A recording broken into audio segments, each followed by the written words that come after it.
Why is it so hard to do the little things that would improve my life? The way that our minds are designed is our minds are designed to stop you at all costs from doing anything that might hurt you.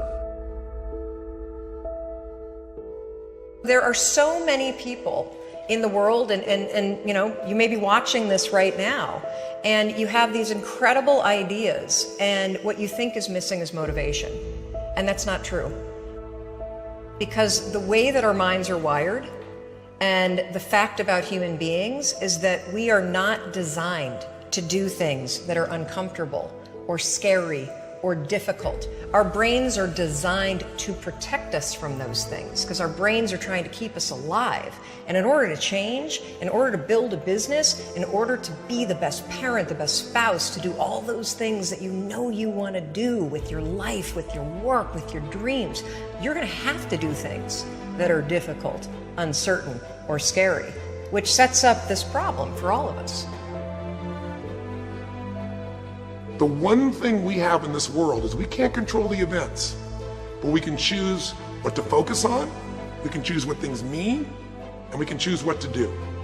Those three choices, those three decisions really control our life.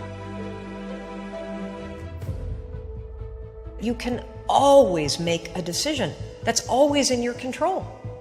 Staying with somebody that treats you like garbage is a decision. It is. Staying at a job that you hate is a decision. Staying in the body that you are not proud of is a decision. Is it going to be easy? No, it's not going to be easy to change. It's simple. It's your job to push yourself. It's not the smartest people who achieve success. It's the people who procrastinate less, make fewer excuses, as they take actions every day towards the goals that they want to achieve. Indecision is the thief of opportunity. Indecision means the door is still closed. Indecision means the opportunity waits. Indecision means what could be is postponed or may never be. If you want to be successful in anything in life, never leave the sight of setting a goal without doing something that commits you to fulfillment. The next morning, the alarm goes off, and I pretended NASA was there. It's the stupidest story. I literally went 5, 4, 3, 2, 1. I counted out loud, and then I stood up. And I'll never forget standing there in my bedroom. It was dark, it was cold, it was winter in Boston. And for the first time in 3 months, I had beaten my habit of hitting the snooze button. There were moments all day long, just like that 5-second moment in bed, where I knew, knowledge, what I should do. And if I didn't move within 5 seconds, my brain would step in and talk me out of it. Every human being has a 5-second window. It might even be shorter for you. You have about a 5-second window in which you can move from idea to action before your brain kicks into full gear and sabotages any change in behavior. Your life is what you think it should be. That's exactly what you are right now. You are what you thought you should be. And if you don't like who you are, you got to change what you think you should be. What you think is more important than what you do. And so if you want to change, you got to work on this attitude bit. Decide, commit, act, succeed, repeat. The one thing that all the greats have in common is they sweat the small stuff. They pay very, very close attention to every detail. What makes you comfortable can ruin you. And what makes you uncomfortable is the only way to grow. What you are and what you become depends on how you use your time. The billionaire and the beggar both have 24 hours every day. The old and the young, the black and the white, the Indian and the Asian are all given the same amount of time every day.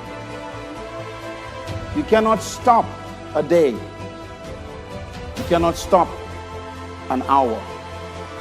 But you can control how it will be used. Your life comes down to your decisions, and if you change your decisions, you will change everything. When you understand the power of a 5-second decision, and you understand that you always have a choice to go from autopilot to decision maker, everything in your life will change.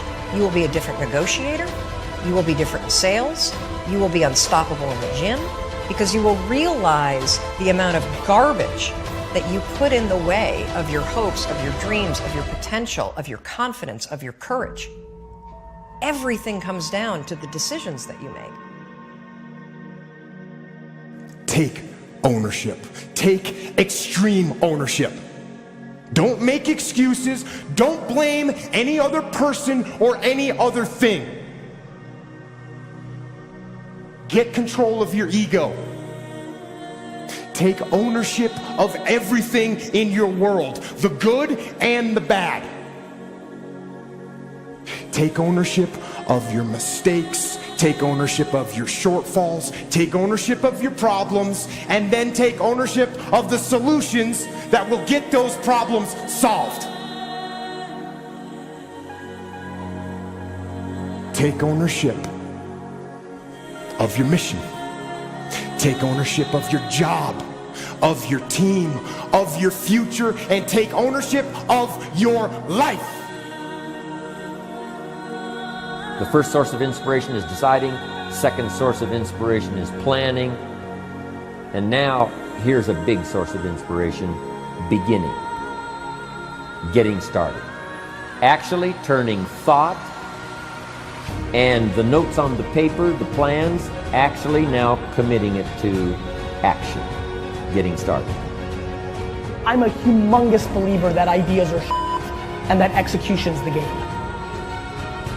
Well, I think the one thing that discipline definitely does help you with is it helps you get things done. And when you get things done, when you actually do things, you have more success. If you have more success, and sometimes a big part of success is just not being f***ing lazy and just doing it. Yeah. That's like 90% of it is just showing up. Get there and start working. Like, you're not going to feel perfect every day. If I only worked out when I felt good, I'd be a fat f***. Discipline, it does start with waking up early. It really does. But that is just the beginning. And I always say that discipline is the root of all good qualities. But you have to absolutely apply it to things outside of just waking up early. It's everything. It's working out every day, making yourself stronger and faster and more flexible and healthier.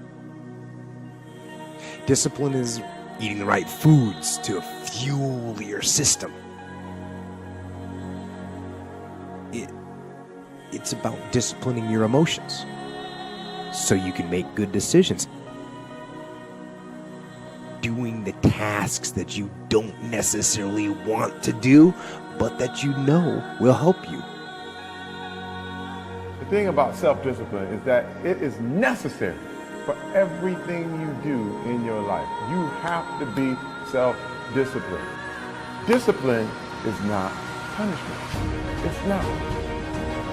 If you change your mindset and really focus it on what discipline really is, you start to welcome discipline. You welcome self-discipline into your life. People have to know you, not because, oh, he's a good salesman. Oh, he's a good this. Oh, he's an artist. People need to know you for one major thing first. He works. He produces. The guy's there every day. The guy's pushing and shoving. Because the truth is, no matter how good your ideas are, how good your art is, or how good your skill set is, if you're not working, man, if you're not vibrating at a frequency that people say, my God, how does that guy do all that? If you're not vibrating at that rate, if you're not working at that level, you're not going to make it.